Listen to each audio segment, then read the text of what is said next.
When was the last time you looked over your website from a mobile device or a tablet? If this question made you start to panic, don't worry. I am going to teach you how to make sure your website is optimized and working for you.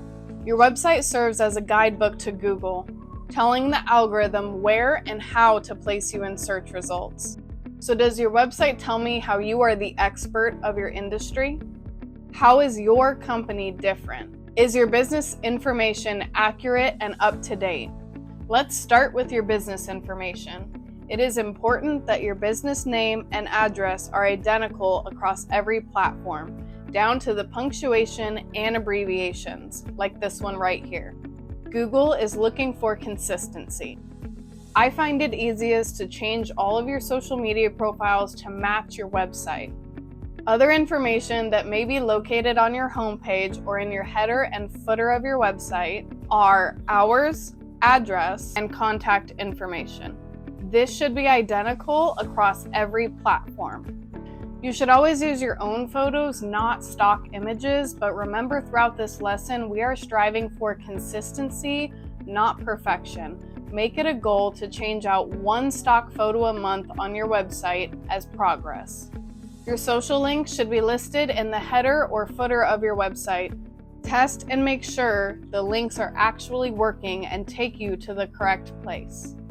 If you have any buttons or forms on your website, test them to make sure they are working.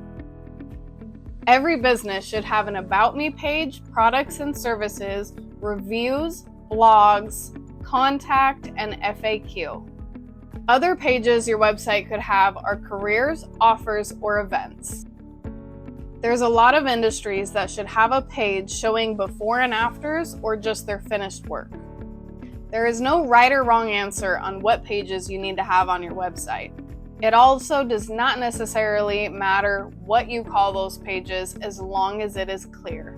For example, a page with photos of your work could have several different names.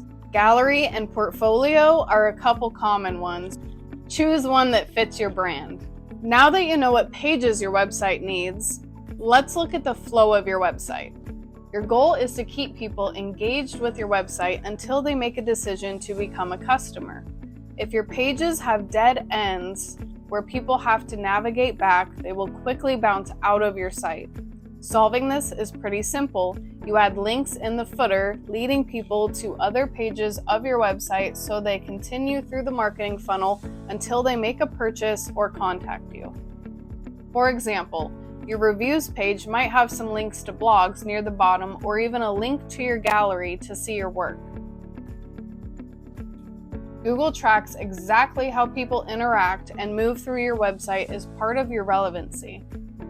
If Google sees people bouncing off your website, it can potentially hurt your SEO.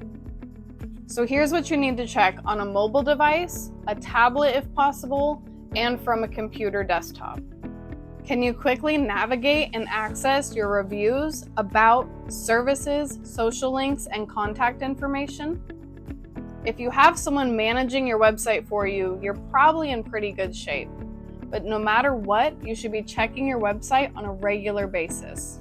Does your website keep people engaged with your brand, or do your pages just have dead ends that you need to fix? Lastly, you will also need to be able to post blogs on your website.